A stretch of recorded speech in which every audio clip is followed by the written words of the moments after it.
Hello, I'm Robin Vincent and welcome to the first Molten Music Monthly of 2016.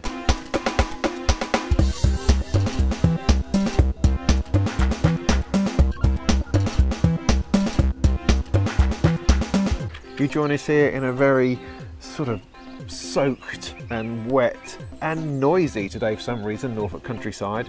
Banging over there, I've got aircraft going past cars, I've got ducks going over the top, so I just don't know quite what's going to happen. Anyway, it's all really exciting because this is the year of self-driving cars, the year of virtual reality, the year that your fridge starts to order your groceries, and a load of other things that aren't going to work properly. There's not really much to report in January after the Christmas break. I know that CES is on in Las Vegas and all the tech streams are fawning on about 4K, 8K, 32K screens and wraparound virtual gizmos and grocery ordering refrigerator phones. But the world of music technology is still sort of clinging on to that concept of the rock and roll lifestyle. It's just been the new year, and if you haven't got a 4-day hangover, well then you have no right to work in the music industry. The New Year alarm clock is always set to NAMM, which is the Music Instrument and Technology trade show that happens around the end of January, beginning of February. And so any music tech companies waking up this week will be completely silent on any of their new stuff, ideas or products because they'll be saving it up for NAMM. So in the absence of anything new to talk about, everyone is kind of publishing their best things of 2015 and digging up old tutorials on how to beatbox or how to make weird guitar noises, to the top 5 mistakes that famous music producers make all the time, because we really do know how to criticize, and anything else they can find to fill the void. So not to be outdone, here's my top 5 favorite things from 2015 plus 5 music production tips specially for you. Let's go! Number 1. Bitwig Studio. Loved it. Loved it. Best thing of the year. The most awesome piece of music making, production, twiddling software that's ever to exist, I think. Okay, well, that's going a little bit strong, but works brilliantly on the desktop as a music production suite, works brilliantly on the Microsoft Surface, and introduces new ways of working. I mean, everybody else is going on about the Rolly, the Seaboard piano weirdy thing, and as I mentioned in my Bitwig Studio review, all of that functionality is within Bitwig Studio. You can do that with the Surface and the Pen, have access to all of those parameters.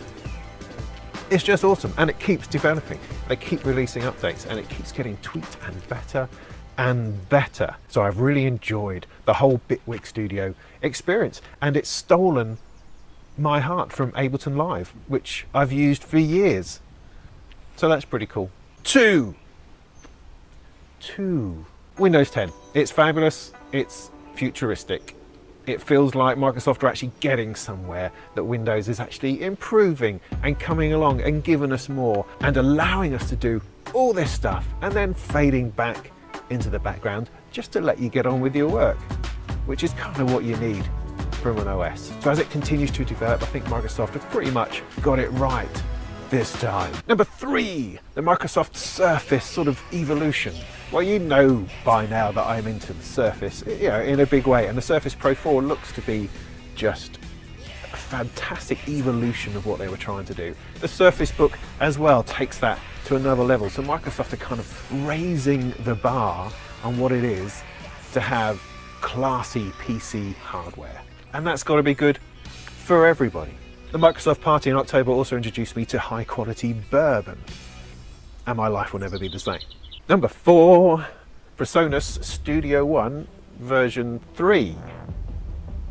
It's given me so many reasons to move away from Cubase.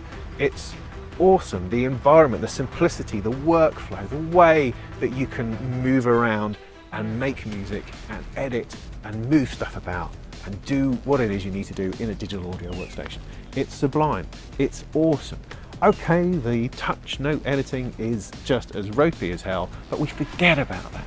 We use touch on the console, we use the software for making music, and it's beautiful. Good job, PreSonus. Number 5, board games. This last year has really consolidated our love of tabletop gaming. Not Monopoly or Scrabble or any of that kind of rubbish. No, we're talking about Seven Wonders, we're talking about King of Tokyo, Smash Up, Carcassonne, Settlers, Game of Thrones, exploding kittens, The and the epic spell wars of the Battle Wizards duel at Mount Skullsfire. It's simply the best and most fun way to have any kind of human social interaction. Onto our top 5 music production tips. Hooray! Number 1. As Nike would say, just do it. The internet is full of talentless idiots that are streaming and uploading their crappy music to SoundCloud, to YouTube, to all these different places. They're streaming themselves on Twitch TV. They're out there doing it. And one of the biggest problems that perhaps you have, I have, we have, collectively, as musicians, as people with just a little bit of talent at the very least, is that we get so tied up we don't actually get anything out there. Release it, get it out there. It's done. Stop tweaking it. It's done. Get it up, get it out there in the world so the rest of the world can discover your awesome brilliance. Number 2, stop waiting for the record deal. It's not going to happen. No one ever gets a record deal. The people who do, they don't really exist. They're kind of imaginary. They're kind of virtual bots that have been made up and stuck on telly to make us think that there's still a music industry out there. But there never has been. It's all been a big conspiracy. No one ever gets a record deal. No one ever has, no one ever will. So stop waiting for it. Start doing it yourself. Get yourself out there. Publish yourself.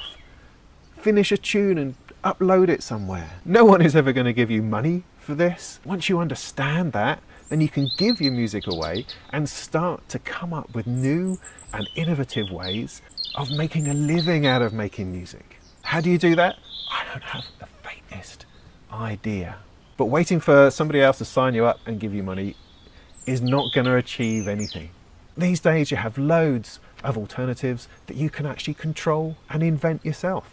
3, perform. Get out there, sing and perform to people. There's nothing like standing in front of a crowd of people who are completely disinterested in your music to realise why you need to up your game in the writing and producing that you do. If you can't get gigs or that's not your thing and it's a bit unpractical, then start streaming, live stream on Periscope or on Twitch TV. Get it out there, because there's rubbish on there at the moment and we need quality stuff to start watching, quality stuff to start listening, and that should be you, could be you. But it will only be you if you do it. So do it. Just hook up a webcam, stick it in your little studio space in your room under the stairs where you make music. Turn it on, sign up and start making music and just see what happens. Number 4, presets are cool. Yes, yes they are. I said it. Presets are cool. I'll say it one more time. Cool they are.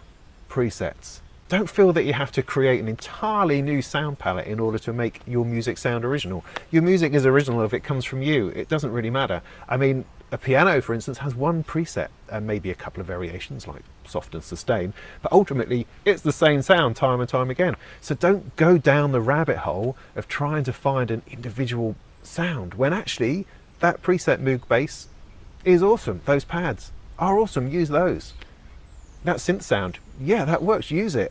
That General MIDI pan flute never did Enigma any harm. Personality of your music is not defined by having a sound that no one else has used before. It's defined by the presence and creativity, hey, genius of you. And don't get stuck in that preset auditioning loop. Just choose a sound and go with it. Number 5, don't splurge out on new gear in a hope of it making you more creative. Be content with what you have and learn how to use it. Yeah, but we're all gearheads and we like to buy new stuff, which is fine, but then buy one thing. Choose one thing.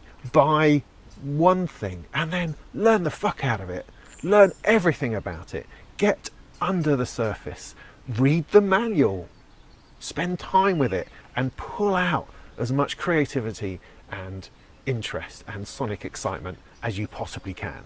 Don't just go, oh, sod it, I'll just buy another plugin. Spend time with your gear.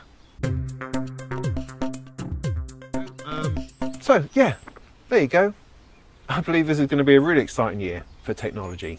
I think that in Windows 10 and in the Intel desktop technology, we have an awesome amount of power available to our little fingers. And we can do things now that we would never have dreamt possible even a few years ago.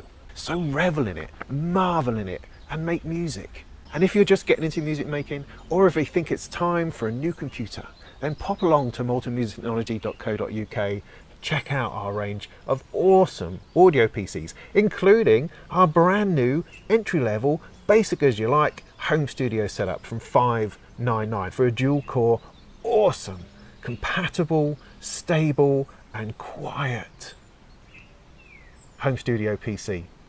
But we have a whole range of silent systems, massive multi-core professional systems. Just come and check us out.